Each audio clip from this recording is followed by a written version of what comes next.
তিনটি কারণে অবশ্যই মানুষকে আল্লাহর গোলামি করতেই হবে। তার প্রথম কারণ হলো এটা হচ্ছে বান্দার উপরে, মানুষের উপরে আল্লাহর হক, যে মানুষ আল্লাহর ইবাদত করবে। কারণ মানুষের স্রষ্টা যিনি, মানুষকে যিনি সুন্দর সুরত দিয়ে তো সুন্দর করে বানিয়েছেন, জুড়ে বলেন তিনি কে? তিনি যেহেতু সকল সৃষ্টির স্রষ্টা, তিনি মানুষের স্রষ্টা। এই জন্য এই মানুষের উপর আল্লাহর হক হলো এই মানুষ একমাত্র আল্লাহর ইবাদত করবে, আল্লাহর গোলামি করবে। বুখারী শরীফে হাদিস এসেছে, আন মুআদ ইবনে জাবাল রাদিয়াল্লাহু আনহু قال, মুআদ বিন জাবাল রাদিয়াল্লাহু আন এই হাদিসের বর্ণনাকারী সাহাবী, তিনি বলছেন, قال كنت ردف النبي, আমরা মহব্বতে বলি সাল্লাল্লাহু আলাইহি ওয়াসাল্লাম আলা হিমার। তিনি বলছেন আমি আল্লাহর নবীর পেছনে একটি গাধার উপরে ছিলাম, গাধার উপরে আরোহিত অবস্থায় ছিলাম। আল্লাহর নবী আমাকে ডেকে বললেন, ইয়া মুআদ, হে মুআজ, হাল তাদরি হাক্কাল্লাহ, হাল তাদরি হাক্কাল্লাহি আলা ইবাদিহি ওয়া মা হাক্কুল ইবাদি আলাল্লাহ। আচ্ছা মুআজ, তুমি কি জানো নাকি বান্দার উপরে আল্লাহর হক কি আর আল্লাহর উপরে বান্দার হক কি? মুআজ বিন জাবাল রাদিয়াল্লাহু আনহু জবাবে বললেন, আল্লাহু ওয়া রাসূলুহু আ'লাম, এ ব্যাপারে আল্লাহ এবং তার রাসূলই ভালো জানেন। আল্লাহর নবী তখন বললেন, মুআজ রে শোনো, ফা ইন্না হাক্কাল্লাহি আলাল ইবাদি আন ইয়াবুদুহু ওয়া লা ইউশরিকু বিহি শাইআ। বান্দার উপরে আল্লাহর হক হলো যে বান্দা কেবলমাত্র আল্লাহর ইবাদত করবে আর অন্য কাউকে আল্লাহর সাথে শরীক করবে না। ওয়া হাক্কাল ইবাদি আলাল্লাহি আল্লা ইউআযযিবা মান লা ইউশরিকু বিহি শাইআ। আর আল্লাহর উপরে বান্দার হক হলো আল্লাহ শিরক করে না, এই রকম ব্যক্তিকে কখনো তিনি আযাব দিবেন না। সুবহানাল্লাহ। শিরকের গুনাহ হলো সবচাইতে বড় কবিরা গুনাহ। যদি শিরকের গুনাহে মত্ত থেকে কেউ দুনিয়া থেকে চলে যায়, তার জন্য জান্নাতকে যিনি হারাম করে দিবেন তিনি কে?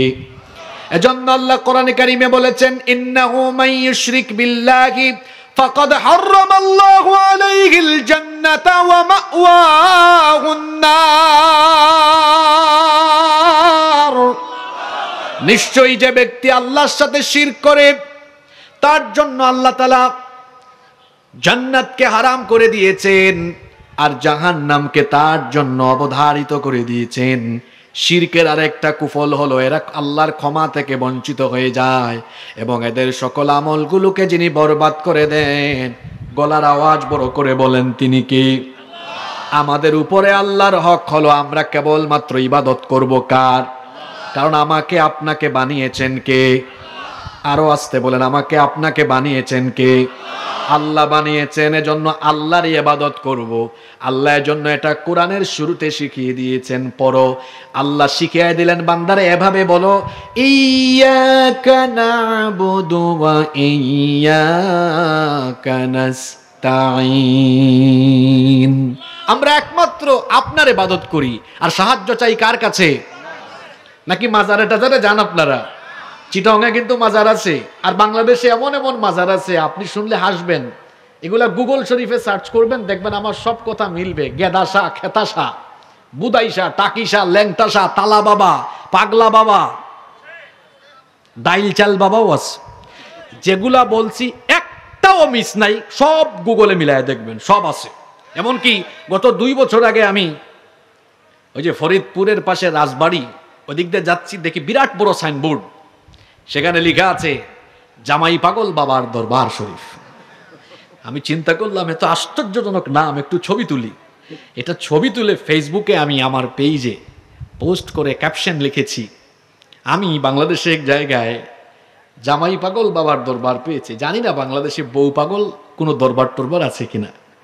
5 মিনিট যেতে না যেতেই ওই যে মুন্সিগঞ্জ জেলা আছে না, মুন্সিগঞ্জের গজারিয়া থেকে এক ভাই কমেন্ট করে ছবি সহ লিখেছে, কয় হুজুর আছে তো আমার এলাকায় বউ মস্তানের মাজার আছে।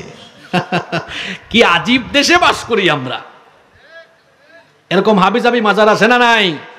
অনেক মানুষ আছে মাজারে গিয়ে সাজদা দিয়ে মাজারে শুয়ে থাকা লোকটার কাছে চেয়ে তার ঈমানকে সে ধ্বংস করে দেয়। চাইতে হয় একমাত্র কার কাছে? আল্লাহ ছাড়া কারো কাছে চাওয়া যায়?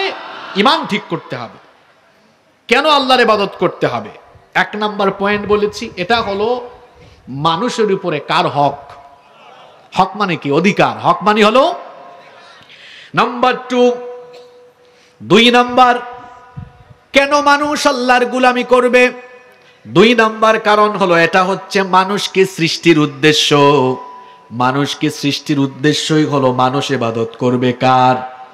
কোরআনে কারীমের 51 নাম্বার সূরা, সূরাতুয যারিয়াতের 56 নাম্বার আয়াতে আল্লাহ এর জন্য বলেছেন, ওয়ামা খালাকাতুল জিন্না ওয়াল ইনসা ইল্লা লিয়াবুদুন। I didn't create the jinn kind and mankind except my worship. জিন আর মানব জাতিকে আমার গোলামি, আমার ইবাদত ছাড়া অন্য কিছুর জন্য সৃষ্টি করি নাই।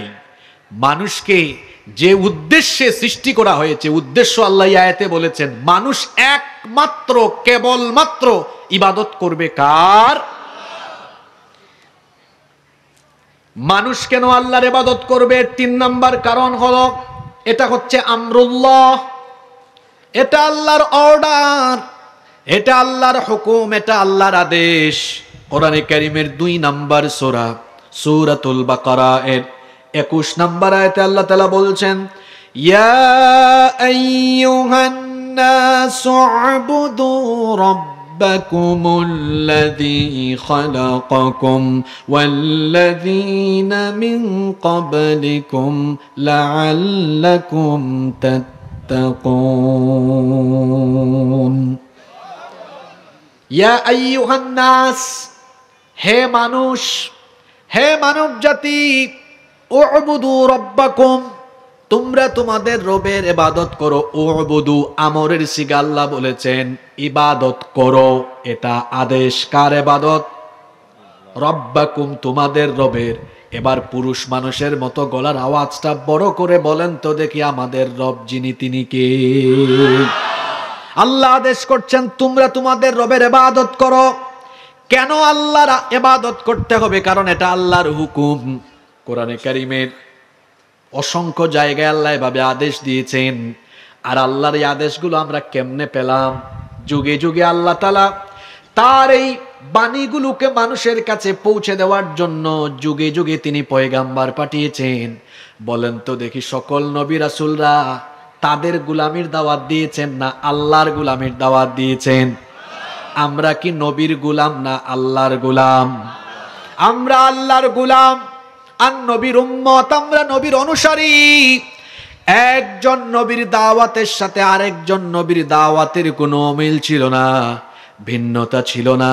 সকল নবী এবং রাসূলদের দাওয়াতি সম্ভাষণ একরকম ছিল, সকলেই তাওহীদের দাওয়াত দিয়েছেন। এজন্য কোরআনে কারীমের 18 নম্বর সূরা, সূরাতুন নাহলের 36 নম্বর আয়াতে আল্লাহ তাআলা বলছেন, ওয়ালাকাদ বাআসনা ফি কুল্লি উম্মাতির রাসূলা আন ইবুদুল্লাহা ওয়াজতানিবুত তাগুত। আর অবশ্যই প্রত্যেক উম্মতের জন্য আমি রাসূল পাঠিয়েছি। সকলেই বলেছেন আন ইবুদুল্লাহ, ইবাদত করতে হবে, গোলামি করতে হবে কার?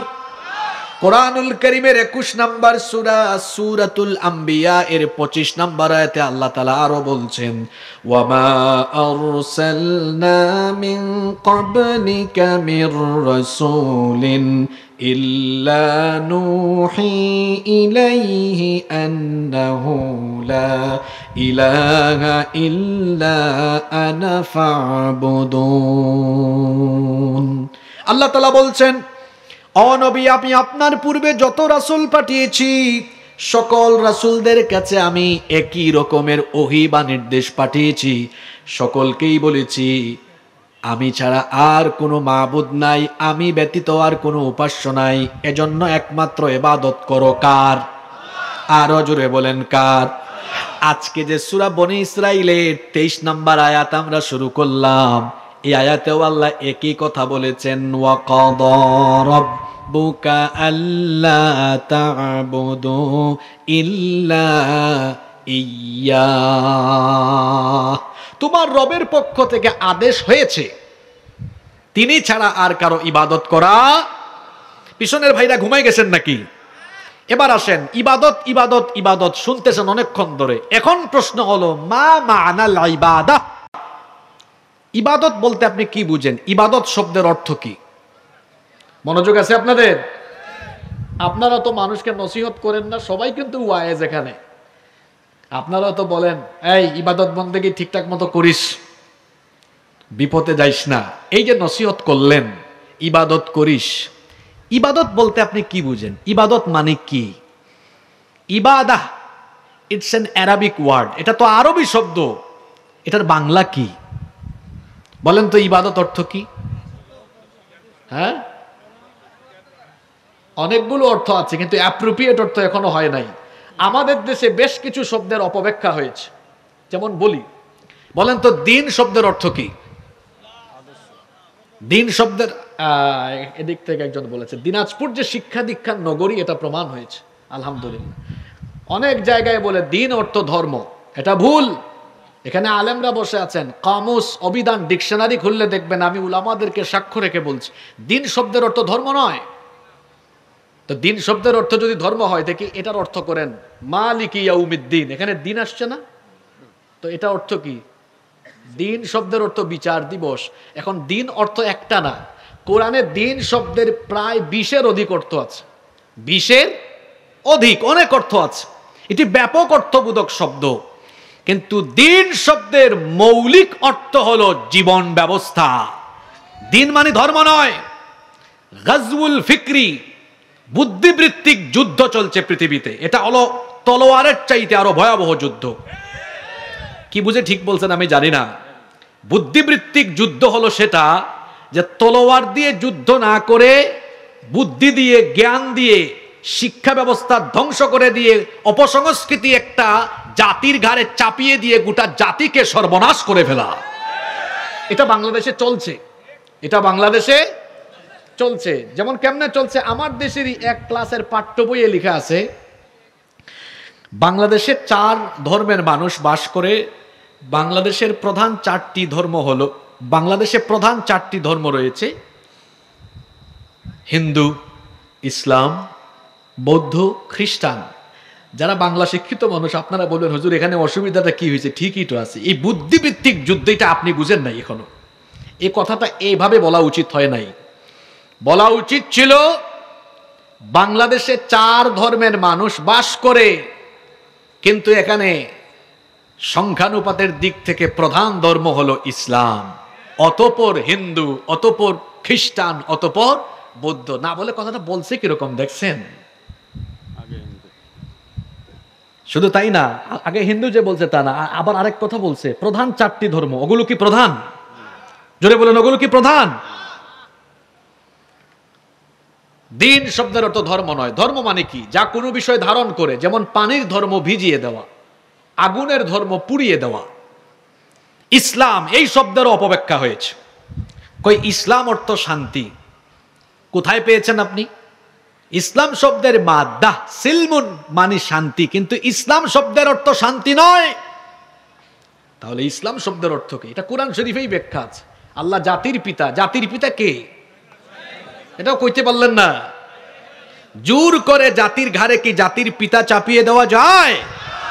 মিল্লাতা আবিকুম ইব্রাহিম, ইব্রাহিম আলাইহিস সালামকে আল্লাহ কি বলেছেন কোরআনে? ইদ ক্বালা লাহু রাব্বুহু আসলিম ক্বালা আসলামতু লিরাব্বিল আলামিন।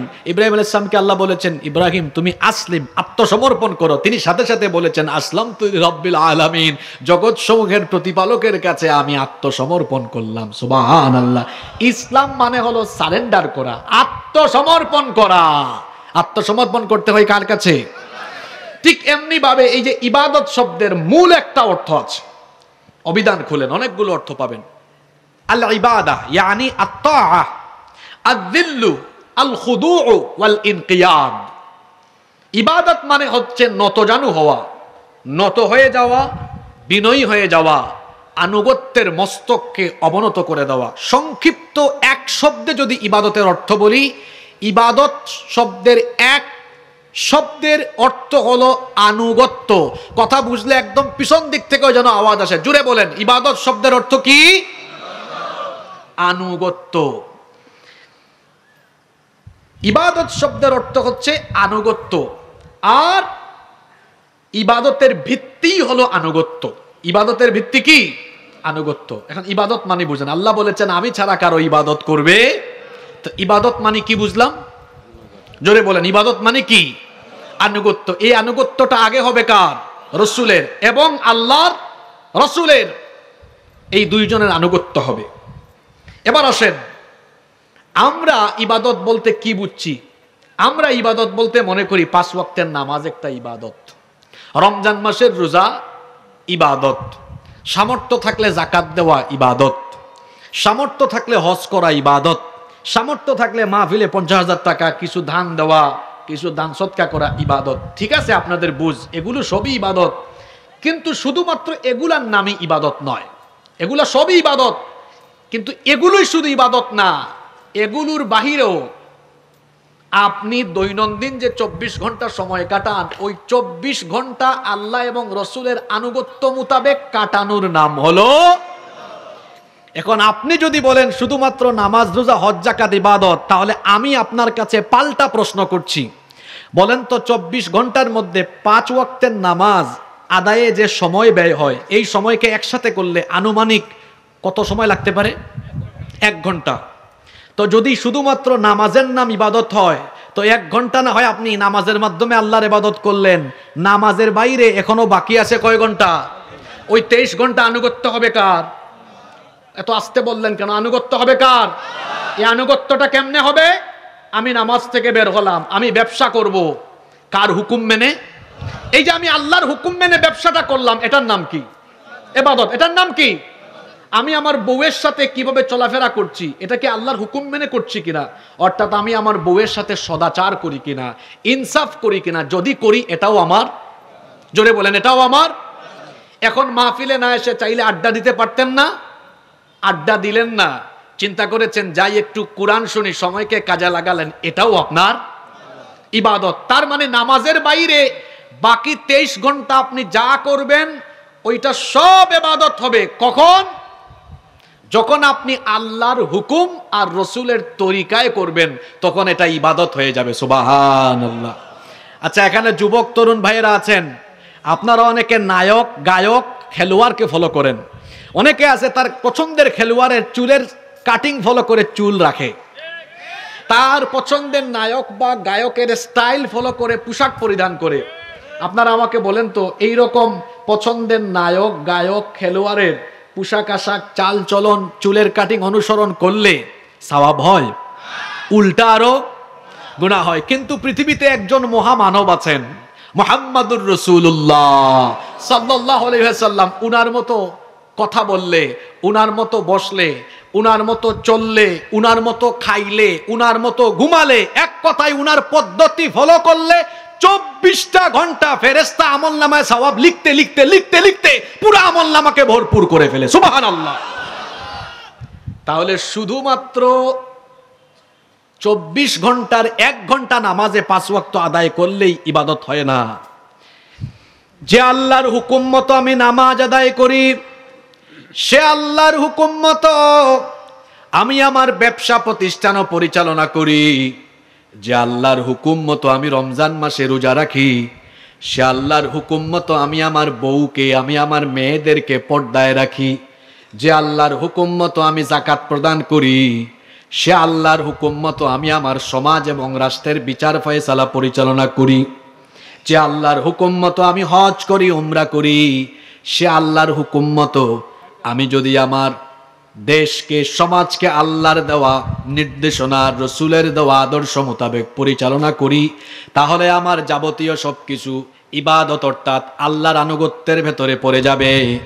এজন্য শুধুমাত্র নামাজের নাম ইবাদত নয়, বরং আমার জীবনেও যদি আল্লাহর আনুগত্য, রাসূলের আনুগত্য থাকে সেটাও হবে ইবাদত। এজন্য আল্লাহ বলেছেন, ও নবী শিখায় দেন, শুধু নামাজটা আল্লাহর জন্য হবে না, বরং নামাজ ছাড়া বাকিটাও জীবনের সবটুকু হতে হবে কার জন্য? আস্তে বলবেন না, জোরে বলেন, কার জন্য? এজন্য আল্লাহ নবীর মাধ্যমে শিখায়েছেন। কোরআনে কারীমের 6 নম্বর সূরা সূরাতুল আনআমের 162 নম্বর এবং 163 নম্বর আয়াত নবীর মাধ্যমে আল্লাহ শিখিয়েছেন, কুল ইন্না সালাতি ওয়া নুসুকি ওয়া মাহইয়ায়া ওয়া মামাতি লিল্লাহি রাব্বিল আলামিন লা শারীকা লাহু ওয়া বিযালিকা উমিরতু ওয়া আনা আউয়ালুল মুসলিমিন। আপনি বলুন, নিশ্চয়ই আমার নামাজ, দেখেন এতটুকু শেষ নয়, আমার নামাজ, আমার কুরবানি, আমরা কিন্তু মনে করি এগুলো ইবাদত। এরপরে আল্লাহ বলছেন, ওয়া মাহইয়ায়া ওয়া মামাতি, নবী বলুন, এদেরকেও শিখান, আমার জীবন, আমার মৌত। জীবন মানে কি? যেদিন দুনিয়াতে এসেছি সেদিন থেকে নিয়ে মৃত্যুর আগ পর্যন্ত এই গোটা সময়টার নাম কি? জীবন। এই জীবন আল্লাহ শিখাচ্ছেন, এই জীবন শয়তান, তাগুত, আল্লাহর হুকুমের আনুগত্যের বাইরে নয়। নবী আপনি এবং আপনার উম্মত সবাইকে ঘোষণা দেওয়ান, আমার গোটা জীবন কার জন্য? জোরে বলেন, কার জন্য? তা আপনি যে মাঝে মাঝে বলেন, নেতা আমার জীবন আপনার জন্য, আমার সংগ্রাম আপনার জন্য, মুখের ভাষা ঠিক করেন। আল্লাহ শিখিয়েছেন, তোমার জীবন কার জন্য? জোরে বলেন, কার জন্য?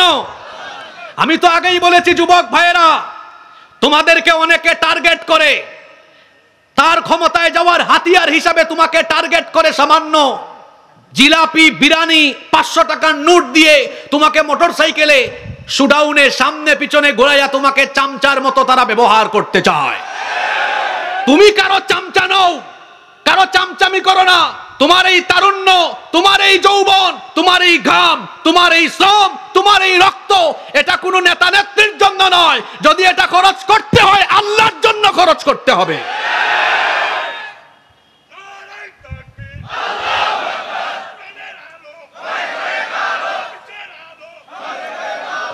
আমার জীবনটা, আমার জীবনটা কার জন্য? ডান সাইডের আওয়াজ আসবে কেমনে? মাইক থেকে তো আওয়াজ বেরোয় না আজকে। একটু সাউন্ডে আজকে ব্যাপক অসুবিধা হচ্ছে, আমারও কথা বলতে কষ্ট হচ্ছে। আচ্ছা, যা হইছে আলহামদুলিল্লাহ বলেন। এখন কি কথা বললে আর ঠিক করা যাবে? বলেন, ঠিক করা যাবে? তার চেয়ে চলেন আমরা আলোচনা করতেছি, করতে থাকি, সামনে আগাই, আল্লাহ বরকত দিবেন ইনশাআল্লাহ। তাহলে ইবাদত মানে কি? নামাজ রোজার নাম, হজ যাকাতের নাম শুধু ইবাদত নয়, বরং আমি যে আল্লাহর হুকুমে নামাজ পড়ি, আমি যে আল্লাহর হুকুমে রোজা রাখি, হজ করি, যাকাত দেই, সে আল্লাহর হুকুমে আমি আমার পরিবার চালাবো, আমার সমাজ চালাবো, আমার দেশ চালাবো, এর নাম হচ্ছে ইবাদত। এখন আপনি মসজিদ চালান আল্লাহর আইনে, আল্লাহর আনুগত্য মোতাবেক। আপনার বিবেকের কাছে প্রশ্ন রেখে গেলাম, আপনার সমাজ আর দেশ চালান কোন শয়তানের আইনে? কি বেশি আঘাত পেয়েছেন নাকি কথা? এটা আমাকে তো কোরআনের কথা বলতেই হবে। ইবাদত মানে হলো আনুগত্য। এই আনুগত্য কি শুধু মসজিদে হয়, শুধু হজে হয়, শুধু যাকাতে হয়, শুধুমাত্র রমজানের রোজায় হয়? এই আনুগত্য হবে কতক্ষণ? না না না, এই জবাব আমিও দিব না, আপনিও দিবেন না। এই জবাব দিবে এখন কোরআন শরীফ। আল্লাহকে জিজ্ঞেস করছি, আল্লাহ এই আনুগত্যটা কতক্ষণ হবে? আপনি বলেন। আল্লাহ এবার কোরআনের 15 নম্বর সূরা, সূরা হিজরের 99 নম্বর আয়াতে জবাব দিয়ে দিয়েছেন, ওয়া'বুদ রাব্বাকা হাত্তা ইয়াতিয়াকাল ইয়াকিন। মৃত্যু আসার আগ পর্যন্ত এভাবেই ইবাদত আর আমার আনুগত্য করে চলতে হবে। অর্ডারটা কার? অর্ডারটা কার? আপনি কামটা করছেন কি?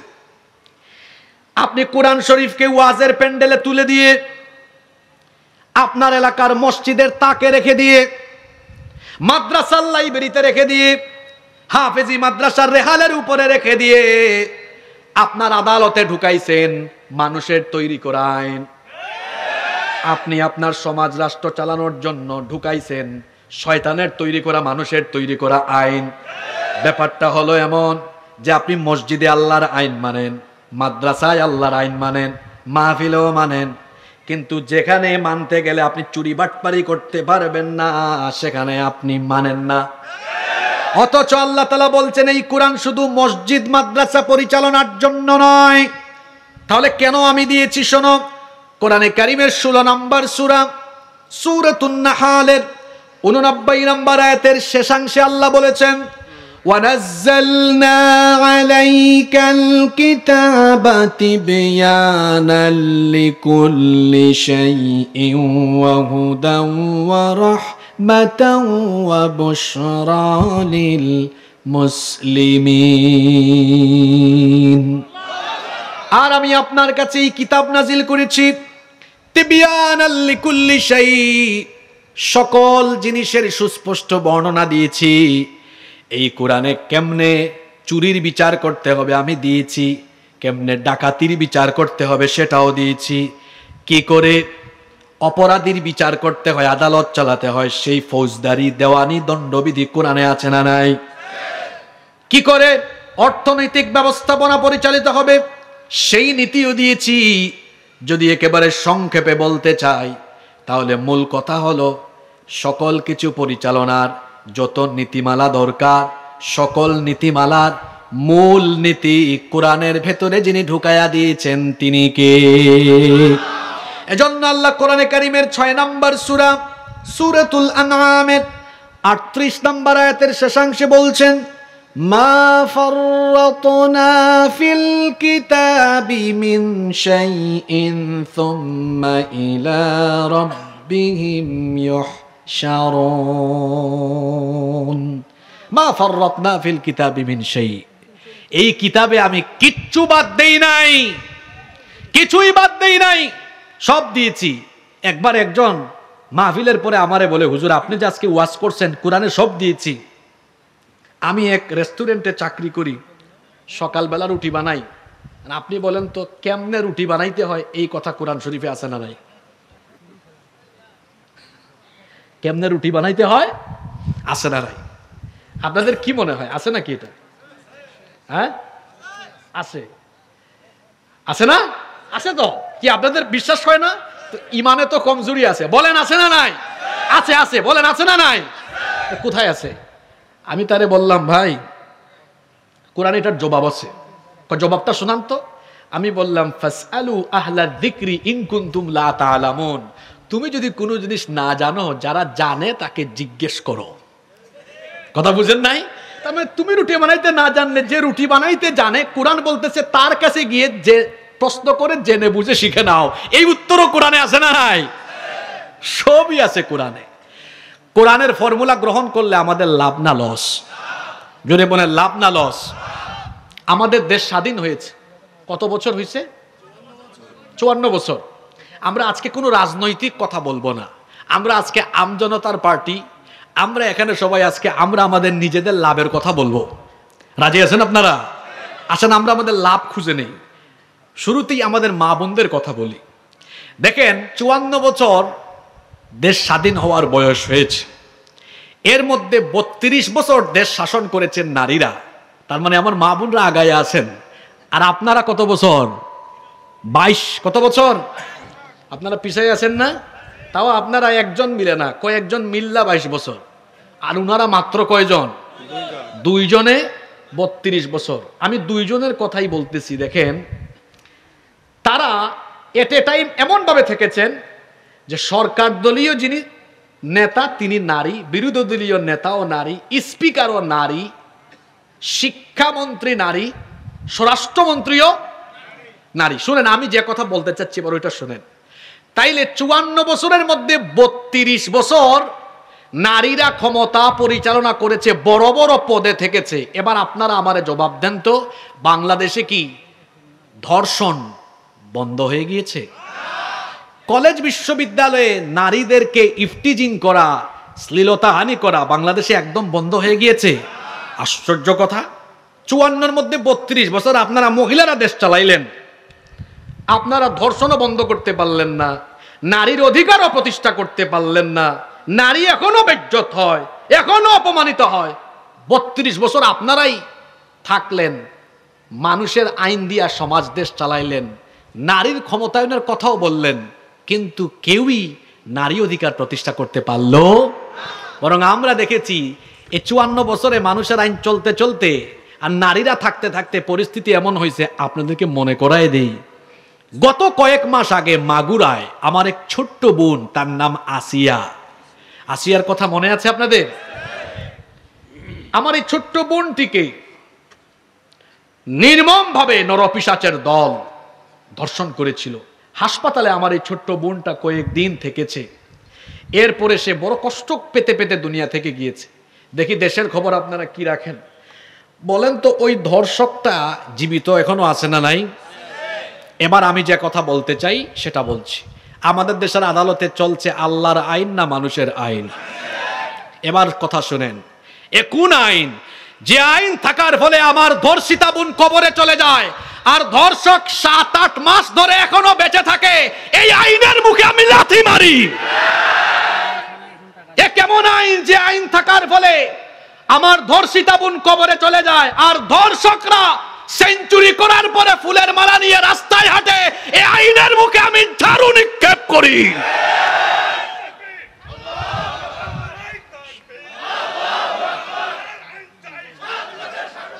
শোনেন শোনেন শোনেন শোনেন, আমারে কথা বলতে দেন,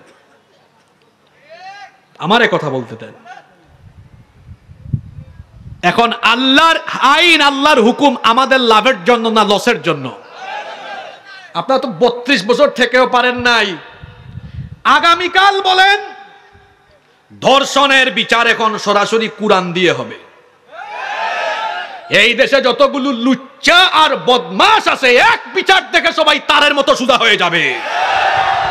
তো কুরআনের আইন আমাদের ভালোর জন্য না খারাপের জন্য? তো এত ভালো আইন চায় না কারা?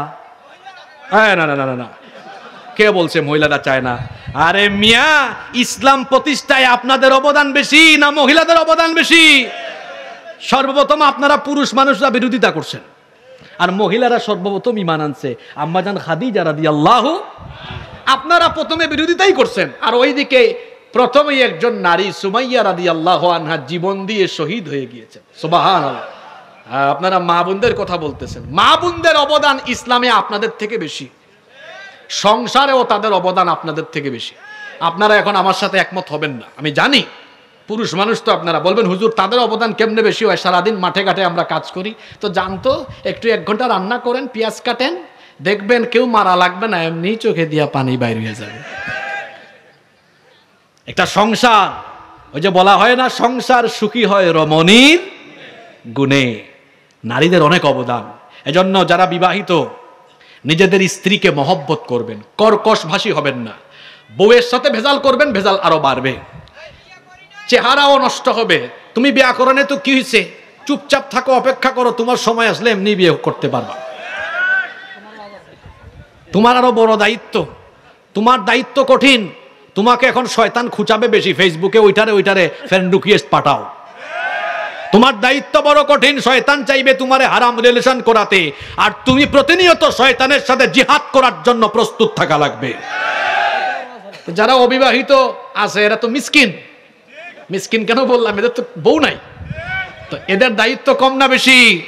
ভাই, নারীর ফান্দে পড়ো না, মানে ফিতনায় পড়ো না, জীবনকে ধ্বংস করে ফেলবা। চরিত্র ঠিক রাখো, চরিত্র ঠিক রাখো। আল্লাহ তাআলার কাছে দোয়া করো, আল্লাহ অবশ্যই নেককার জীবন সঙ্গী দিবেন। আল্লাহ যেন দেন, বলেন আমিন। যারা বিবাহিত হেরাও কইছে আমিন। তারা কি আরো চায় নাকি? চায় না? মহিলা প্যান্ডেলে আজকে যদি ভাবি আপনার খবর শুনে আজকে বাড়ির যান না, তারপর ধরবে চাই, চাওয়া আপনারে বুঝাবে। আচ্ছা, আমরা যেখানে ছিলাম সেখানে চলে যাই। তাহলে দেখেন তো আল্লাহর আইন আমাদের জন্য ভালো না খারাপ? এখানে দল মত বাদ দিয়া কথা বলেন। কোরআনের মাহফিল কি রাজনীতির মাহফিল নাকি? যে যে দল করেন সব দল ফালান। এখন আমরা কোরআন থেকে কথা বলছি। এখন আমাদের পরিচয়, আমরা বিএনপিও না, জামাতও না, জাতীয় পার্টিও না, এনসিপিও না। আমাদের পরিচয় এখন সবার একটা, আমরা মুসলমান। আমরা কি? জোরে বলেন, আমরা কি? শোনেন, যে বক্তা দলীয় সংকীর্ণতা নিয়ে কথা বলে, দলীয় সাইনবোর্ড ব্যবহার করে কথা বলে, এই বক্তার কথায় মানুষ হেদায়েত হয় না। আবার যদি কোনো শ্রোতা সেও তার দলীয় দৃষ্টিভঙ্গির আলোকে কথা শুনে, সেও হেদায়েত হবে না, কারণ ওর দৃষ্টিভঙ্গি এক জায়গায় সীমাবদ্ধ। আপনি যে কোনো দল করতে পারেন, নিষেধ করছি না, কিন্তু যখন কোরআন বলবেন বা শুনবেন তখন নিরপেক্ষ মগজে শুনবেন। হেদায়েত দিবেন কে? কারণ কোরআন আমাদের সবার, এটা আমাদের সবার জন্য নাজিল করেছেন কে? তাহলে আল্লাহর আনুগত্য শুধু মসজিদে না, সব জায়গায়? জোরে বলেন, সব জায়গায়, সকল জায়গায়, সব জায়গায় আল্লাহর হুকুম মানা আর নবীর আদর্শ মোতাবেক জীবন পরিচালনা করা এর নাম হলো ইবাদত। আর এই ইবাদত অর্থাৎ আনুগত্যের ফর্মুলা আল্লাহর কাছ থেকে গ্রহণ করতে হবে। আর আনুগত্যের ফর্মুলার জন্য আল্লাহ একটা কিতাব নাজিল করেছেন, সেই কিতাবের নাম কি? এই কোরআন কিছু জায়গায় মানবেন আর কিছু জায়গায় মানবেন না, এমনটা তো হতে পারে না। এজন্য আল্লাহ কোরআনে কারীমের 2 নম্বর সূরা সূরাতুল বাকারা এর 85 নম্বর আয়াতে বলছেন, আফাতুমিনুনা বিবাদিল কিতাবি ওয়া তাকফুরুনা বিবাদ।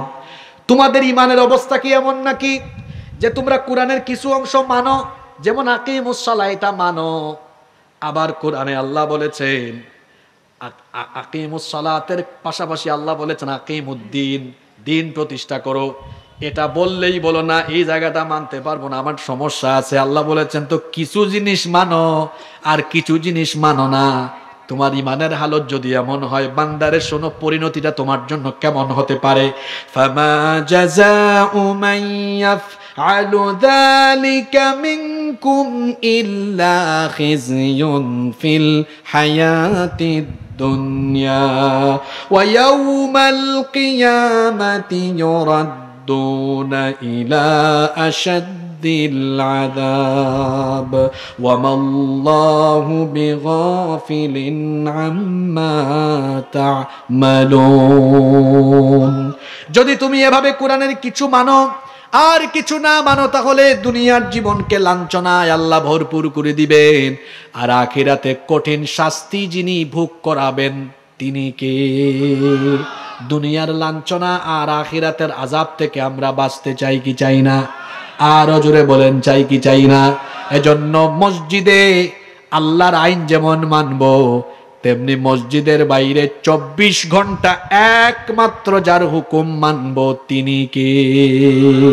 এজন্য আল্লাহ বলেছেন, পড়েন আমার সাথে, ওয়া ক্বাদা রাব্বুকা আল্লা তা'বুদু ইল্লা ইয়্যাহু ওয়া বিল ওয়ালিদাইনি ইহসানা। তোমার রবের পক্ষ থেকে আদেশ হয়েছে তিনি ছাড়া আর কারো ইবাদত করবে না। আল্লাহ তাআলা তার ইবাদতের কথা বলার পরে এর পরের অংশে আল্লাহ বলেছেন, ওয়া বিল ওয়ালিদাইনি ইহসানা। আমার আনুগত্যের পরে তোমার জন্য দায়িত্ব হলো যাদের সাথে সদাচরণ করবে, উত্তম আচরণ করবে। আমার আনুগত্যের পরেই তুমি যার আনুগত্য করবে তারা হলেন তোমার বাবা, তোমার মা। কাদের কথা বলা হলো? আরো জোরে বলেন, কাদের কথা? মনোযোগ আছে? এই 20-22 মিনিট মনোযোগী থাকা যাবে তো? অনেক সেনসিটিভ কথা হবে, জীবনকে সফল করার কথা বলা হবে। আজকের কথাগুলো যে যুবক তরুণ ছেলেরা শুনবে, আমি বলে গেলাম এদের জীবন পাল্টে যাবে। আর এই কথাগুলো যারা নিতে পারবে না, তোমার জীবন শেষ। পৃথিবীতে যারা বড় হয়েছেন প্রত্যেকেই তার মা বাবার, আব্বা আম্মার দোয়া নিয়ে বড় হয়েছে। বাবা মার দোয়া ব্যতীত কেউ বড় হতে পারে? এই পৃথিবীতে আমাদের অস্তিত্বের জন্য আল্লাহর পরেই যাদের কাছে আমরা চিরঋণী তারা হলেন আমাদের বাবা এবং মা। আল্লাহ বলেছেন, আমার আনুগত্যের পরে, আমার ইবাদতের পরে তুমি তোমার পিতামাতার খেদমত করো। কেন সন্তানের জন্য আব্বা আম্মার খেদমত এত গুরুত্বপূর্ণ? কেন সন্তানের জন্য পিতামাতার সাথে উত্তম আচরণ করা এত গুরুত্বপূর্ণ? তার কারণ হলো তিরমিজি শরীফের হাদিস। আল্লাহর নবী বলেছেন, মনোযোগ দিয়ে শুনেন, আল্লাহর নবী বলেছেন, রিদার রব্বি ফি রিদাল ওয়ালিদাইন ওয়া সাখাতুল্লাহি ফি সাখাতিল ওয়ালিদাইন। তোমার আব্বা আম্মার সন্তুষ্টিতে আমার আল্লাহ সন্তুষ্ট, তোমার আব্বা আম্মার অসন্তুষ্টিতে আমার আল্লাহ অসন্তুষ্ট। এর মানে হলো কেউ যদি তার মা বাবাকে অসন্তুষ্ট রাখে তার উপরে অসন্তুষ্ট থাকবেন কে? আর কেউ যদি তার মা বাবাকে স্যাটিসফাইড রাখে তার উপরে স্যাটিসফাইড হয়ে যাবেন কে? খুব সেনসিটিভ কথাবার্তা, কিন্তু আপনার বাপকে আপনার মাকে যদি আপনি আঘাত করেন, তাদেরকে যদি কষ্ট দেন, আল্লাহ আপনাকে মাফ করবেন না, আল্লাহ আপনাকে জাহান্নাম থেকে মুক্তি দিবেন না। কারণ আল্লাহর নবী বলেছেন তোমার পিতামাতা এমন গুরুত্বপূর্ণ তোমার জন্য, হুমা জান্নাতুকা আও হুমা নারুকা, তোমার বাপ মা তোমার জন্য জান্নাত, আবার তোমার বাপ মা তোমার জন্য জাহান্নাম হয়ে যাবে। তার মানে হলো পিতামাতাকে যদি সন্তুষ্ট করো তাহলে আমি দিয়ে দিব, আর যদি তোমার পিতামাতাকে নারাজ করে ফেলো জাহান্নাম ছাড়া তোমার কোনো উপায় থাকবে না রে বান্দা। আল্লাহর নবীকে একবার জিজ্ঞেস করা হলো, এই হাদিসটি তিরমিজি শরীফের মধ্যে এসেছে, আল্লাহর নবীকে প্রশ্ন করা হলো আইয়ুল আমালি আফদালু ইলাল্লাহ, আল্লাহর কাছে সবচাইতে উত্তম সবচাইতে পছন্দের আমল কোনটা? আল্লাহর নবী বললেন আস-সালাতু লিমাওয়াকিতিহা, আল্লাহর কাছে সবচাইতে পছন্দের আমল হলো সময় মতো সালাত আদায় করা, সময় মতো নামাজ আদায় করা, এটি হচ্ছে আল্লাহর কাছে সবচাইতে পছন্দের কাজ। এরপরে নবীজিকে জিজ্ঞেস করা হলো সুম্মা আই, এরপরে আল্লাহর কাছে সবচেয়ে পছন্দের কাজ কোনটা? আল্লাহর নবী বললেন সুম্মা বিররুল ওয়ালিদাইন, সময় মতো নামাজ আদায় করার পরেই আল্লাহর কাছে সবচাইতে পছন্দের কাজ হলো পিতা মাতার খেদমত করা। আরেক হাদিসে এসেছে আল্লাহর নবী বলেছেন আলা উনাব্বিউকুম বিআকবারিল কাবাইর, আমি কি তোমাদেরকে ভয়াবহ কবিরা গুনাহ সম্পর্কে সতর্ক করে দিব না? ও আমার উম্মতরা শোনো, আমি কি তোমাদেরকে ভয়াবহ কবিরা গুনাহ সম্পর্কে সতর্ক করব না? সালাসান, তিনটা কবিরা গুনাহ সম্পর্কে সাবধান করছি। একটা হলো আল ইশরাকু বিল্লাহ, আল্লাহর সাথে শিরক করা, ওয়া উকুকুল ওয়ালিদাইন, পিতামাতার অবাধ্য হওয়া, ওয়া শাহাদাতুজ জুর, মিথ্যা সাক্ষ্য দেওয়া। এই তিনটা কবিরা গুনাহ একসাথে উল্লেখ করেছেন নবীজি, বলেছেন এর মধ্যে একটা অন্যতম গুনাহ হলো পিতামাতার অবাধ্য হওয়া। তার মানে পিতামাতার অবাধ্য হওয়া, পিতামাতার সাথে বেয়াদবি করা, এটা সগীরা গুনাহ না কবিরা গুনাহ? আস্তে বলবেন না, জোরে বলেন, সগীরা না কবিরা গুনাহ? কি করে আপনি আপনার আব্বার সাথে বেয়াদবি করেন? আপনার আব্বা বুড়া মানুষ, চিকিৎসা করান না, তার খেদমত করেন না, দেখাশোনা করেন না, উল্টা অপেক্ষা করতেছেন কখন এই বুড়া বাপটা মারা যায়। এই স্কুল কলেজের ছেলেরা শোনো, যারা এখনো বাপের হোটেলে খাও, তোমার বাপের সাথে প্রায় সময় রাগ করো, বাপ এদিকে যাইতে বললে ওইদিকে যাও। এক সপ্তাহ, আগামী এক সপ্তাহ তোমার বাপ থেকে পয়সা না নিয়ে একটু চলো, বুঝবা দুনিয়া কত কঠিন। বাবাকে চিনো না এখনো, তোমার বাপকে চিনো না, তোমার তো মনেও নাই সেই জন্মের পর থেকে তোমাকে বাবা মাথার ঘাম পায়ে ফেলে। আমরা যারা বিয়ে করে বাবা হয়েছে এটা আমরা বুঝি, সন্তানের জন্য কত মায়া না? হ্যাঁ, তো আপনার জন্য তো আপনার বাপের এরকম মায়া ছিল। ওই যে মশিউর রহমান ভাই একটা গান গেয়েছে জন্য, কত সুন্দর।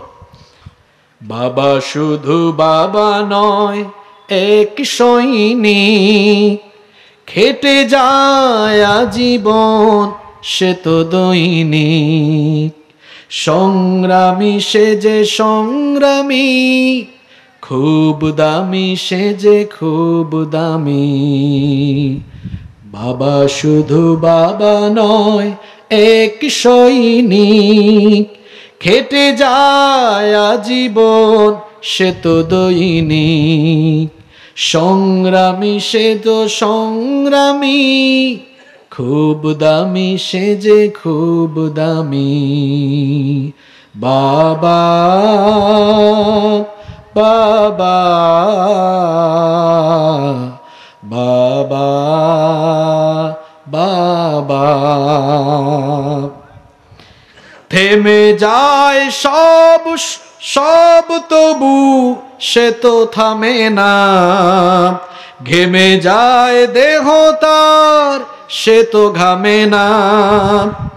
বাবা তুমি আমার দু চোখে দেখা, পৃথিবী সেরা মানব। বাবা শুধু বাবা নয়, এক সৈনিক, খেটে যায় আজীবন সে তো দৈনিক। সংগ্রামী সে যে সংগ্রামী, খুব দামি সে যে খুব দামি। বাবাকে আপনি চিনলেন না, এই বাবা আপনার ছোট্ট কাল থেকে আপনাকে বটবৃক্ষের মতো ছায়া দিয়ে কত কষ্ট, ত্যাগ, তিতিক্ষা, কত স্যাক্রিফাইস করে আপনাকে লালন পালন করেছে। বুড়া বাবা, বয়স্ক মানুষ বিছানায় পড়ে আছে, বয়স্ক বৃদ্ধ হয়েছে, সেই বাবার আপনি খোঁজ নেন না। অসুস্থ মানুষ চিকিৎসা করান না, সেই বাবা কত কষ্ট করেছে আপনার জন্য মনে নাই আপনার। ছোটবেলা রাতের বেলা ঘুম থেকে উঠেছেন, বাবা আপনাকে কুলে নিয়ে ঘুম পাড়িয়েছে। অসুস্থ হয়েছেন, সেই বাবা কাঁধে নিয়ে কুলে নিয়ে ঘুম পাড়িয়েছে। রোগ কমে না, আপনাকে নিয়ে নিয়ে হসপিটালে দৌড়িয়েছে। তার কাছে টাকা ছিল না, পাশের বাড়ি আরেকজনের কাছে গিয়ে ধার করেছে, হাতে পায়ে ধরে টাকা এনে আপনাকে নিয়ে হসপিটালে গিয়েছে, চিকিৎসা করাছে। সেই বাপ অসুস্থ, আপনি আজকে বাপের দিকে তাকানো না। দিনাজপুর শহরে বসবাস করেন, রংপুরে থাকেন, ঢাকা শহরে বাস করেন, একদিন একটু প্রতিদিন বাবার সাথে ফোনে একটু কন্টাক্ট করতে পারেন না, যোগাযোগ করতে পারেন না। এই বাবা, আর অন্যদিকে মা, মায়ের কথা কি বলবো, বাপের চাইতে তো মা আরো বেশি কষ্ট করেছেন। এই জন্য আল্লাহ নবী বলেছেন, বাপের চাইতে মায়ের হক 3 গুণ বেশি। জুড়ে বলেন কত গুণ বেশি? এক সাহাবী জিজ্ঞেস করলেন, সাহাবী এসে জিজ্ঞেস করলেন, মান আহাক্কুন নাসি বিহুসনি সাহাবাতি, আমার কাছ থেকে সবচেয়ে উত্তম আচরণ পাবে কে? কোন ব্যক্তি আমার কাছ থেকে সবচেয়ে ভালো আচরণ পাবে? আল্লাহর নবী বললেন, উম্মুক, তোমার মা। সাহাবী বললেন, সুম্মা মান, অতঃপর কে? নবীজি বললেন, উম্মুক, তোমার মা। দ্বিতীয়বারও মায়ের কথা বললেন। সাহাবী তৃতীয়বার বললেন, সুম্মা মান, অতঃপর কে? নবীজি বললেন, উম্মুক। তৃতীয়বারও মায়ের কথা বললেন। সাহাবী চতুর্থবার বললেন, সুম্মা মান, তারপরে কে? একবার নবীজি বললেন, আবুকা, তোমার বাবা। 4 নম্বরে নবীজি বাবার কথা বললেন। এর আগে কয়বার মায়ের কথা? আসতে বলবেন না, জোরে বলেন কয়বার? 3বার মায়ের কথা বললেন। কমিটি কোথায়? ওয়াজের কমিটি কোথায়? এই 1-2 জন আছেন। আচ্ছা, আপনি আসেন ভাই, আপনি বসেন, আপনি বসেন। আপনারা 2-3 জন আছেন, ঠিক আছে, মাশাআল্লাহ। আরো আছেন বেশ কয়েকজন। দেখেন, এটা সুন্দর করে বুঝাই যায়। এই যে কিছু মানুষ উঠতেছে না, এদের কারো পেশাব চাপছে, কারো বিড়ির নেশা ধরছে, কারো পানের নেশা ধরছে, কারো আবার অফিসিয়াল কাজের দরকার পড়ছে। তো এরকম রাত 11টার পরে প্রধান বক্তা উঠাইয়া মানুষকে কষ্ট দিয়েন না। আমার যদি 10টার সময় দিয়ে দিতেন, এতক্ষণে মোনাজাতও করে ফেলতাম, মন ভরে আলোচনা করতাম, মানুষও মন ভরে শুনত। তো এমন একটা পরিস্থিতিতে দেন, কারো পেশাবে ধরে, কারো বিড়ির টান মানে, সিগারেটের টান মানে, মাঝখান থেকে উঠে, আর এদিক থেকে আমার কনসেন্ট্রেশন কি হয়ে যায়, ব্রেক হয়ে যায়। যাই হোক, আমি একটু, আপনারা তো আজকের মাহফিলের প্রধান অতিথি, মূল আকর্ষণ আপনারাই আকর্ষণ। আপনারা না আসলে সুন্দর হইতো এটা, আপনারা প্রধান অতিথি। আমি আপনাদের কাছে 15 মিনিট চেয়ে নিতে চাই। আপনারা কি 15 মিনিট উঠাউঠি না করে সবাই বসে থেকে আমাকে সহযোগিতা করতে পারবেন? সবাই ওয়াদা দিলেন তো? আমিও আমার কথা রাখবো, কষ্ট দিব না। আমিও আপনাদেরকে 15 মিনিটের বেশি কষ্ট দিব না। সবাই সময় দিবেন তো আমাকে? আমি চাই, শোনেন, একটা মাহফিলে আলোচনার মূল একটা বার্তা দেওয়া হয় কোথায়? শেষের দিকে। ওই শেষটা না শুনে চলে গেলে তো হকটা আদায় হয় না। এজন্য আমি চাই ছুটিটা একসাথে হোক। আপনারা আমাকে সময় দিবেন তো? সাহাবী প্রশ্ন করেছিলেন, খেদমত করব কার সবচাইতে বেশি? নবীজি মায়ের কথা বলেছেন কয়বার? আরো জুড়ে বলেন কয়বার? তার মানে বাপের চাইতে মায়ের হক কয় গুণ বাড়িয়ে দেওয়া হয়েছে। আপনারা মনে মনে বেজার, আমাদের চাইতে কেন তাদের 3 গুণ বাড়ানো হলো?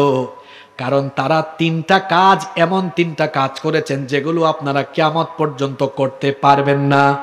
এই 3টা কাজ কি? 1 নাম্বার হলো সন্তান পেটে নিয়ে গর্ভধারণ করা। এটা আপনাদের কাজ না মায়েদের কাজ? এটা আপনারা করেন নাই, করবেন না, করতে পারবেন না, এজন্য আপনারা এর কষ্ট বুঝেন না। এমনি এমনি মায়ের হক আল্লাহ 3 গুণ বাড়ায়া দেন নাই, কারণ আছে। তিনটা এমন কাজ আছে যেগুলো মায়েরা করেন, এগুলো বড় কষ্টের কাজ। এর মধ্যে 1 নাম্বারটা হলো গর্ভধারণ করা, 2 নাম্বারটা হলো প্রসব করা, সন্তান ডেলিভারি করা, এটাও মায়েদের কাজ। 3 নাম্বার হলো বুকের দুধ পান করানো, এটাও মায়েদের কাজ। এই 3টা কাজ পৃথিবীর কোনো বাবা করতে পারে না, বিধায় বাবার চাইতে মায়ের হক আল্লাহ তাআলা 3 গুণ বাড়িয়ে দিয়েছেন। এই জন্য বাবার চাইতে মায়ের খেদমতের গুরুত্ব আরো বেশি। কারণ মা এমন কষ্ট সহ্য করেছেন যেই কষ্টগুলো মুখের ভাষায় প্রকাশ করা সম্ভব নয়। কোরআনে কারিমে আল্লাহ কি বলছেন শুনেন। কোরআনে কারিমের 46 নম্বর সূরা সূরাতুল আহকাফের 15 নম্বর আয়াতে আল্লাহ বলছেন, ওয়া ওয়াসাইনাল ইনসানা বিওয়ালিদাইহি ইহসানা হামালাতহু উম্মুহু কুরহা ওয়া ওয়াদাআতহু কুরহা ওয়া হামলুহু ওয়া ফিসালুহু 30 শাহরা। আল্লাহ তাআলা বলছেন, আর আমি মানুষকে তাদের পিতা মাতার সাথে ইহসান করার, সদাচরণ করার আদেশ করছি। বিশেষ করে মায়ের কথা আল্লাহ এভাবে বলছেন, হামালাতহু উম্মুহু ওয়া ওয়াদাআতহু কুরহা, হামালাতহু উম্মুহু কুরহা ওয়া ওয়াদাআতহু কুরহা। বিশেষ করে তার মা তাকে অনেক কষ্ট সহ্য করে গর্ভধারণ করেছেন, এরপরে তাকে প্রসব এবং দুধ ছাড়াতে সময় লেগেছে 30 মাস। আবার কোরআনে কারিমের 31 নম্বর সূরা লুকমানের 14 নম্বর আয়াতে আল্লাহ এভাবে বলছেন, ওয়া ওয়াসাইনাল ইনসানা বিওয়ালিদাইহি হামালাতহু উম্মুহু ওয়াহানান আলা ওয়াহানিন ওয়া ফিসালুহু ফি আমাইন আনিশকুর লি ওয়া লিওয়ালিদাইকা ইলাইয়াল মাসির। আল্লাহ তাআলা বলছেন, আমি মানুষকে তাদের পিতামাতার সাথে ইহসান করার জন্য উপদেশ দিচ্ছি। বিশেষ করে মায়ের কথা আল্লাহ বললেন, তোমার মা তোমাকে কষ্টের পর কষ্ট সহ্য করে গর্ভধারণ করেছেন। আহারে, যারা বিয়ে করেছেন বিবাহিত ভাইদের দৃষ্টি আকর্ষণ করছি। বিবাহিত ভাইরা আমার দিকে তাকান, এটা অবিবাহিতরা বুঝবে না, আপনারা ভালো বুঝবেন। বিয়ের পরেও কেমনে আপনি আপনার মায়ের সাথে এত খারাপ আচরণ করেন। আপনার গর্ভবতী স্ত্রী যখন রাতে আপনার পাশে ঘুমায়, আপনার বউ ঘুমায় না, শুধু কান্না করে, আপনি বলেন, বিবি প্রিয়তমা স্ত্রী আমার, প্রিয়তমা তুমি ঘুমাও না কেন, আর এত নড়াচড়া করো কেন, মাঝে মাঝে চোখের পানিও ছাড়ে। বউ তখন বলে, কেমনে ঘুমাবো বলেন, পেটের ভিতরে তো আপনার সন্তান, নড়াচড়া করে করে আমারে ঘুমাতে দেয় না, মাঝে মাঝে এমন লাথি মারে মনে হয় যেন কলিজাটা একেবারে ছিঁড়ে যাচ্ছে। আপনার বউ এমন কথা বলে, এই কথাগুলো শুনে কি আপনার বিবেকে এটা আসে না, আরে যখন আমি আমার মায়ের পেটে ছিলাম, আমিও তো আমার মাকে এভাবে রাতের বেলা ঘুমাতে দেই নাই, আমার মাকে আমি এভাবে কষ্ট দিয়েছি। 1 রাত আর 2 রাত নয়, 9 মাস 10 মাস পর্যন্ত আমরা আমাদের মায়ের পেটে ছিলাম। আর আমাদের জনম দুঃখিনী মা আমাদেরকে গর্ভধারণ করতে গিয়ে এত কষ্ট, এত যন্ত্রণা সহ্য করেছে। সামনে তো শীতকাল এসে যাচ্ছে, শীতকালে আমরা কম্বল লেপ গায়ে দিয়ে খুব আরাম করে ঘুমাই, কিন্তু গর্ভবতী নারী ঘুমাতে পারে না। উনার পেটের ভিতরে যখন সন্তান গভীর রাতে নড়াচড়া আরম্ভ করে, এমন বেদনা আরম্ভ হয়, ঘুম থেকে উঠে নীরবে নীরবে কাঁদতে কাঁদতে চোখের পানি দিয়ে বালিশটা ভিজায় ফেলে। রাত এভাবে কাঁদতে কাঁদতে চলে যায়। দিনের বেলা আবার সংসারের সকল কাজ করে, ঘরের সবাইকে খাওয়ায়, নিজে খাইতে পারে না, খাইতে গেলে বমি বমি ভাব হয়। এরপরেও যখন প্লেটটা নিয়ে বসলো, সঙ্গে সঙ্গে সন্তান নড়াচড়া আরম্ভ করার কারণে বমি বমি ভাব তৈরি হয়ে গেল, খেতে পারল না। ঘরে গিয়ে দরজাটা বন্ধ করে বালিশের মধ্যে মাথা রেখে কেঁদে কেঁদে বালিশটা ভিজায় দিয়েছে। এই রকম একদিন এক রাত নয়, একদিন নয়, কত রাত আর কত দিন যে মা কেঁদে কেঁদে কেঁদে কেঁদে সময় কাটিয়েছে আল্লাহ ছাড়া কেউ জানে না। সেই মায়ের সাথে কেমনে আপনি বেয়াদবি করেন, সেই মাকে কিভাবে আপনি আঘাত করেন, কেমনে মাকে কটু বাক্য বলেন, ধমক দেন, ঝিরকি দেন, চোখ রাঙিয়ে কথা বলেন। আহারে, সেই মা আপনাকে এইভাবে 9 মাস 10 মাস পর্যন্ত পেটে ধারণ করলো। এরপরে যেই দিন আপনার ডেলিভারির সময় আসলো, প্রসব বেদনা আরম্ভ হওয়ার কয়েক সপ্তাহ আগে থেকে মা টেনশনে পড়ে যান, চিন্তায় পড়ে যান। কত নারী সন্তান জন্ম দিতে গিয়ে দুনিয়া থেকে চলে যায়, মায়ের দুশ্চিন্তা আরম্ভ হয়। বারবার স্বামীর কাছে এসে হাত ধরে বলে, যদি কোনো বেয়াদবি হয়, তোমার হক নষ্ট হয়, মাফ করে দিও। সন্তান জন্ম দিতে গিয়ে আমি যদি মারাও যাই, সন্তানটাকে দেখে শুনে রাখিও। আর কেঁদে কেঁদে রাতের বেলা আল্লাহর কাছে ফরিয়াদ জানায়।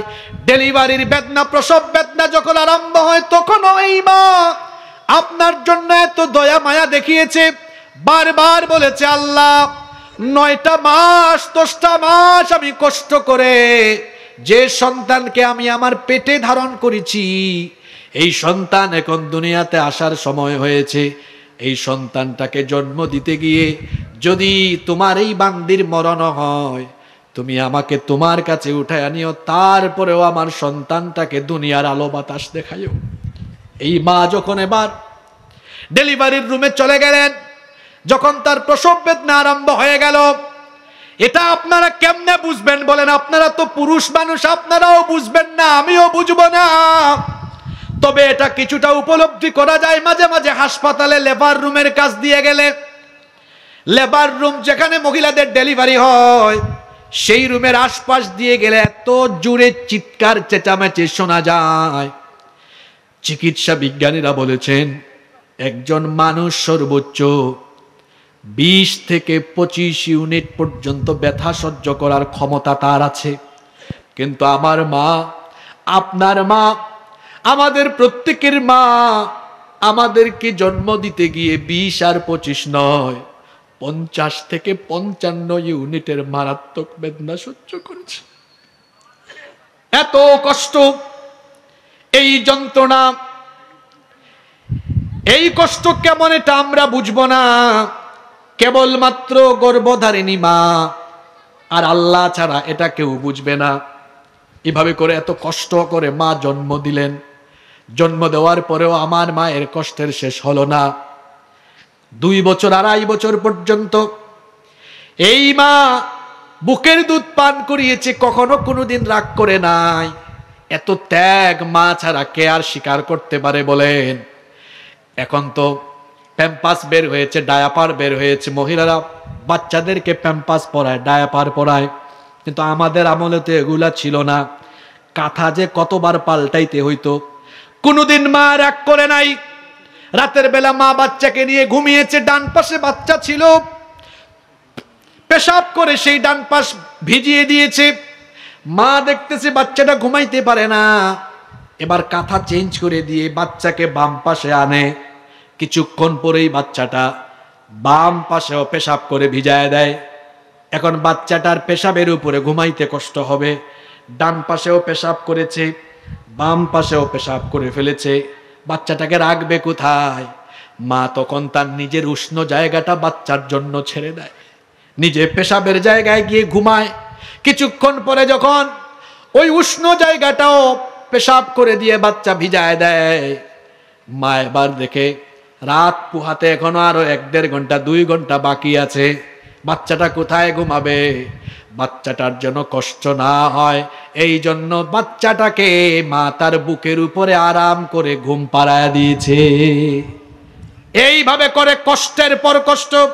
এই কথা আল্লাহ কুরআনে এজন্য বলেন নাই, এমনি এমনি আল্লাহ বলেন নাই ওয়াহনান আলা ওয়াহানিন। আল্লাহ বলেছেন হামালাতহু উম্মুহু ওয়াহনান আলা ওয়াহানিন। তোমার মা তোমাকে কষ্টের পর কষ্ট সহ্য করে গর্ভধারণ করেছেন। এই কষ্টের তো কোনো শেষ নাই রে ভাই। কেমনে আমি বুঝাইতাম বলেন? আমি আমার কথা বলি। এই যে আমি আপনাদের এলাকায় মাহফিলে আসলাম, আয়োজক কমিটিও ঘুমাবে। বাংলাদেশে 100টা মাহফিল হলে 98টা আয়োজক কমিটি এমন, এরা মাহফিলের আগে আমরা আসার আগ পর্যন্ত 100 বার কল দেয়, যাওয়ার সময় একবার কল দিয়ে দেখে না হুজুরটা বাড়ি গেছে না মরছে।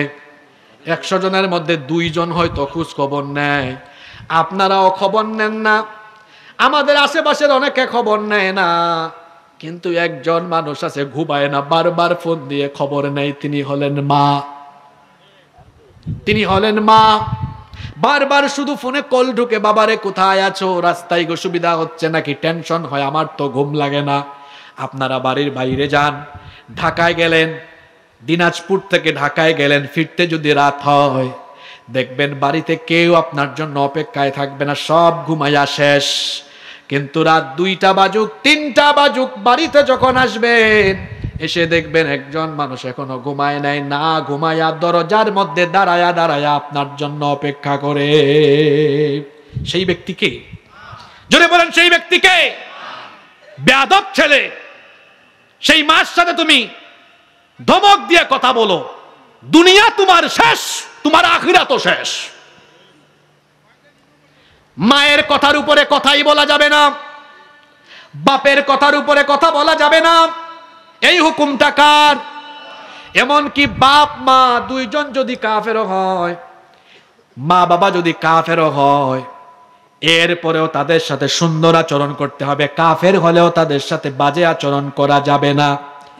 আবু হুরায়রা রাদিয়াল্লাহু আনহু, রাসূলের প্রিয় সাহাবী, তিনি এসে নবীজির কাছে একদিন কান্না করছেন। আল্লাহর নবী বললেন, আবু হুরায়রা তুমি কাঁদো কেন? তিনি বললেন, ইয়া রাসূলুল্লাহ, আমরা বলি সাল্লাল্লাহু আলাইহি ওয়াসাল্লাম, আমি এজন্য কাঁদতেছি,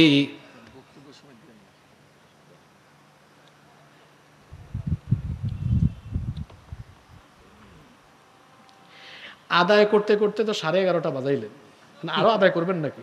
পাবলিক কি জিজ্ঞেস করেন?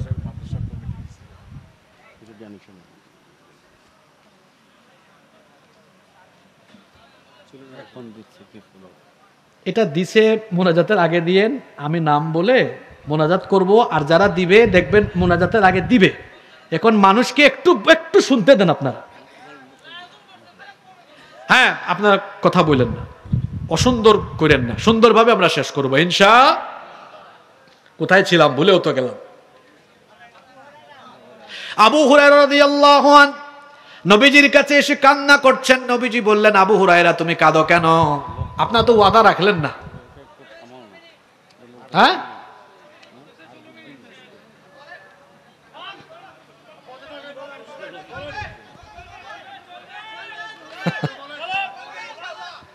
আমি ভাই আপনাদের এলাকার এই পরিস্থিতির সাথে আমি আসলে নিজেকে মানায় নিতে পারি না। আমার বাড়ি সিলেট, আমাদের এলাকায় 10টার সময় মাহফিল বন্ধ হয়, শেষ হয়ে যায়।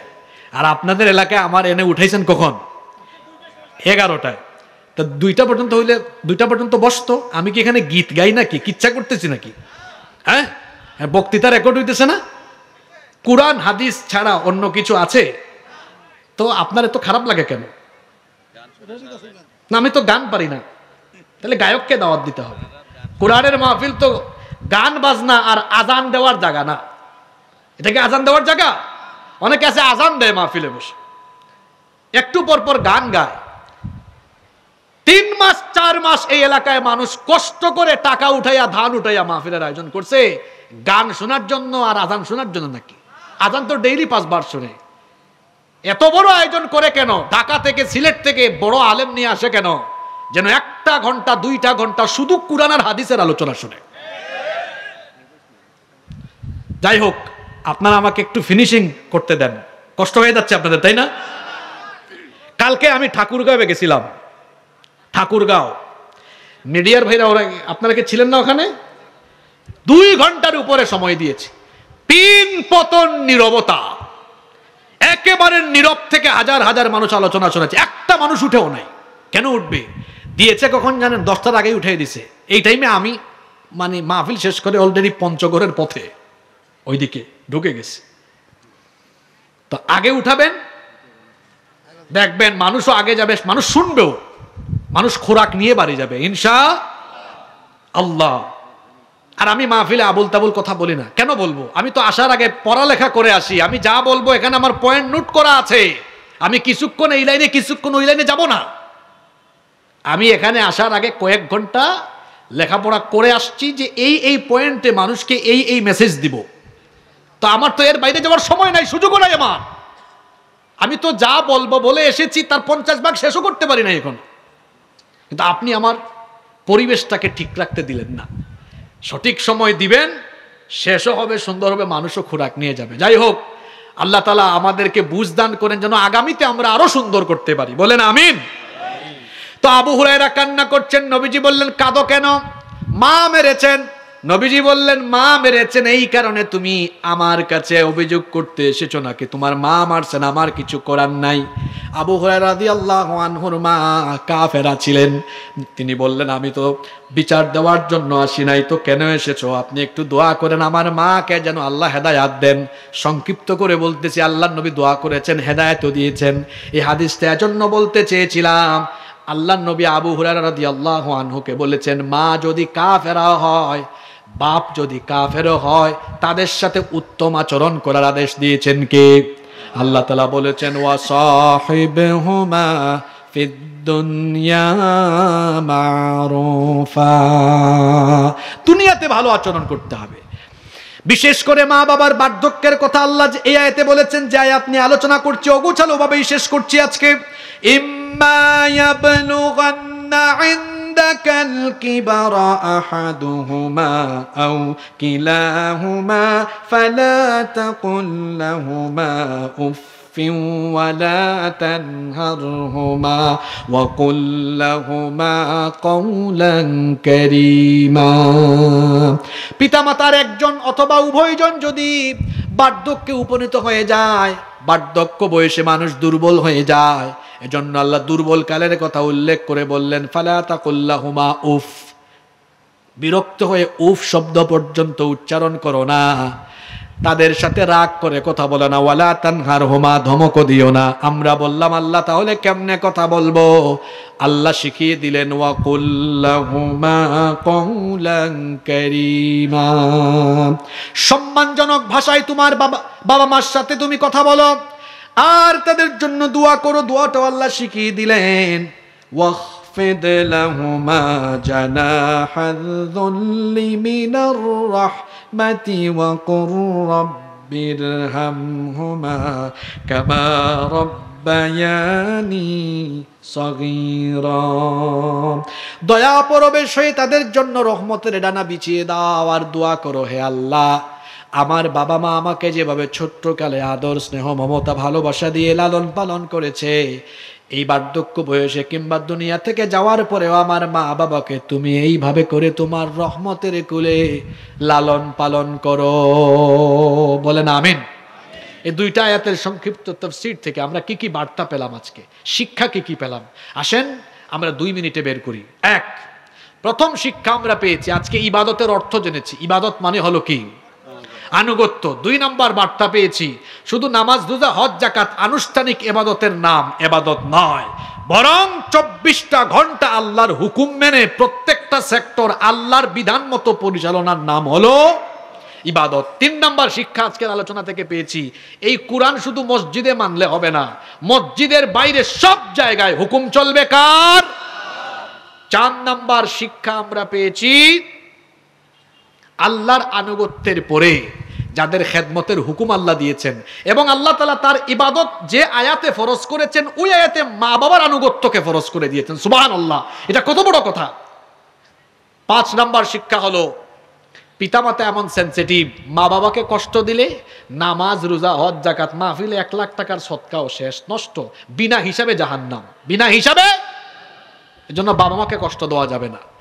আমি আপনাদেরকে অনুরোধ করব, যদি কেউ আব্বা আম্মাকে মনে কষ্ট দিয়ে থাকেন, মাফ চাইবেন। আমি আমার একটা ব্যক্তিগত আমল যুবক ভাইদেরকে উদ্বুদ্ধ করার জন্য বলে যাই, আমি যখনই বাড়িতে যাই, আমার বাবা বেঁচে নেই, যখনই বাড়িতে যাই, যতবার মায়ের সামনে যাই, ততবার মাকে বলি, মা, যদি কোনো কারণে আমার উপরে অসন্তুষ্ট থাকেন দয়া করে মাফ করে দেন। আমার মা প্রায় সময় বলেন, তুমি এতবার মাফ চাও কেন? তখন আমি বলি, আম্মা, আমি চাই না কোনো একটা কারণে আমার উপর অসন্তুষ্টি নিয়ে আপনি দুনিয়া থেকে যান, কারণ এটা আমার আল্লাহর হুকুম। আপনি অসন্তুষ্ট হলে আমার সব আমল বাতিল হয়ে যাবে।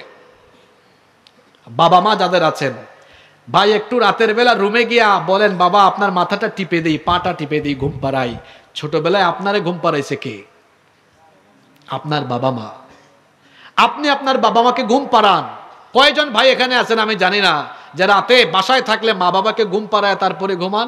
কয়জন এখানে আছেন সর্বশেষ কোন দিন আপনার আব্বা আম্মাকে একসাথে নিয়ে বসে খাবার খেয়েছেন, মাছের বড় টুকরাটা, গোশতের ভালো টুকরাটা আব্বার প্লেটে আম্মার প্লেটে দিয়ে বলেছেন আব্বা আপনি এটা খান?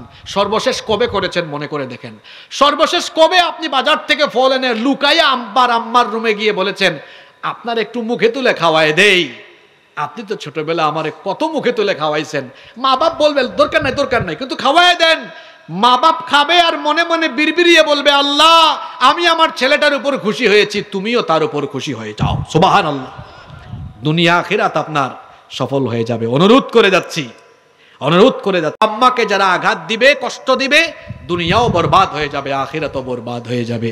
আল্লাহ আমাদেরকে এই কথাগুলোর উপরে আমল করার তৌফিক দান করেন। সর্বশেষ আমি আপনাদের কাছে অনুরোধ করে যাব, ভবিষ্যতে আপনারা দূর দূরান্ত থেকে কোনো মেহমান বক্তা নিয়ে আসলে যত দ্রুত সম্ভব আপনারা তাকে স্টেজে উঠাবেন। এতে করে দূর থেকে আসা মানুষের অন্তরও শান্তি হবে, বক্তা নিজেও কথা বলে মজা পাবে। আল্লাহ আমাদেরকে এই কথার উপরে আমলের তৌফিক দেন। মাহফিল কমিটির সভাপতি সাহেবের বক্তব্য থাকলে শুনবো, না থাকলে আমি মোনাজাতের আগে, অনেকেই বসে থাকেন যে হুজুর যখন দোয়া করবে প্রধান অতিথি, দোয়ার আগে আমি একটু দানে শামিল হব, এই আশায় অনেকে বসে থাকেন। এজন্য এমন কেউ থাকলে আপনারা দিয়ে দিবেন, আমরা আপনার জন্য দোয়া করব। বসেন, আমরা মোনাজাত করব ইনশাআল্লাহ। আপনাদের সভাপতি সাহেবের কোনো কথা আছে? নাই? আচ্ছা, আল্লাহুম্মা আমিন।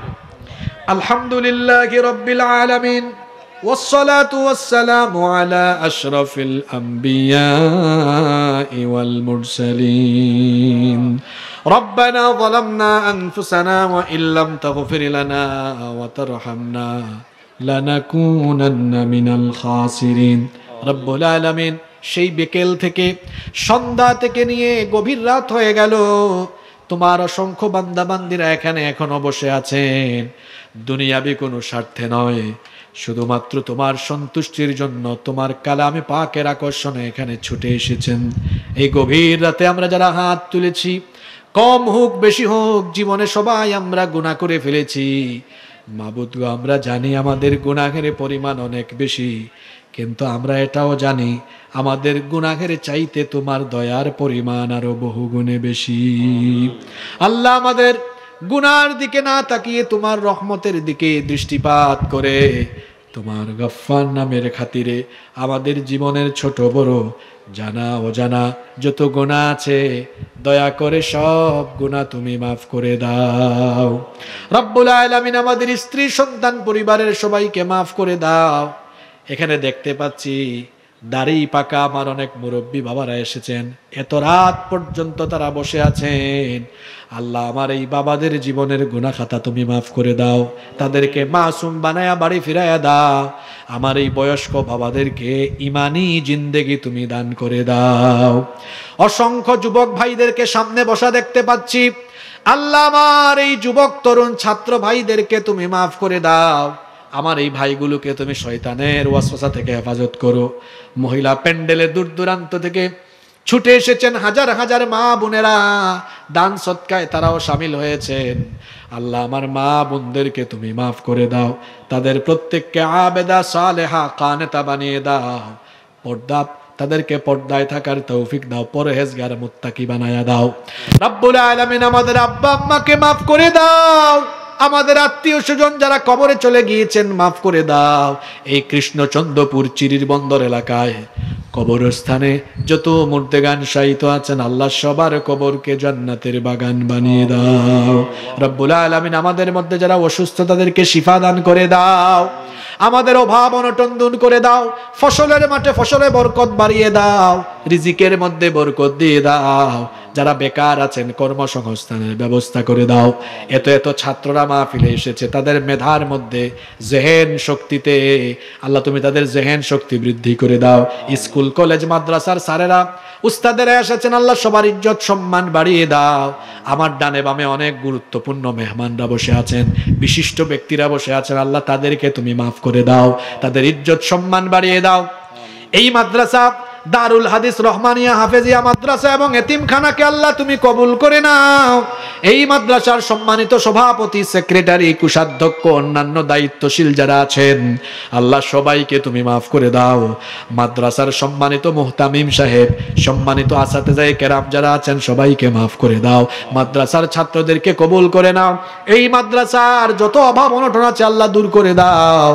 আজকের মাহফিলে তোমার অসংখ্য বান্দা বান্দিরা দান সদকা করেছেন, আল্লাহ সবার দান সদকা তুমি কবুল করে নাও।